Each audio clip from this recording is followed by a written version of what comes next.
শুভ দুপুর বন্ধুরা, আমি একটা ভিডিও নিয়ে চলে এসেছি। এখন লাঞ্চ টাইম, লাঞ্চ করা হয়ে গেলে আমার ভিডিওটা আপনারা দেখবেন। সহজে এবং খুব তাড়াতাড়ি সুস্বাদু একটা রেসিপি। আমি 5 পিস বাটা মাছ নিয়েছি, তাকে ধুয়ে পরিষ্কার করে নিয়েছি। নিয়ে আমি নুন হলুদ মাখিয়ে রেখেছি। এরপর কড়াইয়ে সর্ষের তেল দিয়ে আমি মাছগুলোকে ভেজে নিলাম। এই যে লাল লাল করে ভাজা হয়ে গেল। তারপর কিছুটা পেঁয়াজ কুচি আর কাঁচা লঙ্কা দিয়ে ওই তেলে এবার লাল লাল করে ভাজতে দিলাম। ভাজতে দেওয়ার পর একটু লাল লাল হওয়া অবধি আমি বসে রইলাম। আমি এটা করছি হচ্ছে বাটা মাছ দিয়ে পোস্ত। মাছ যেহেতু, তাই একটুখানি পোস্ত, ওর মধ্যে পেঁয়াজও দিয়েছি। রেসিপিটা খুবই সুস্বাদু, গেস্ট আসলেও করে খাওয়াতে পারেন। দেখে সহজে মনে হলো, খুবই তাড়াতাড়ি হয় এবং খেতে সত্যিই অসাধারণ। আপনারা একবার খেয়ে করে কমেন্টে আমাকে জানাবেন বন্ধুরা কেমন লাগলো।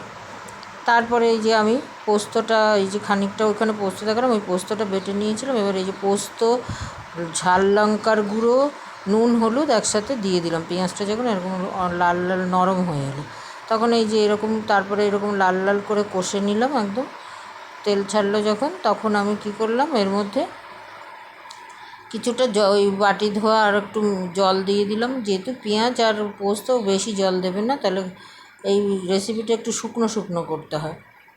তো এরকম যখন অল্প জল দিই, পরিমাণ মতো জল দিয়ে, এই যে আমি এরপরে এই যে মাছগুলোকে দিয়ে দিলাম।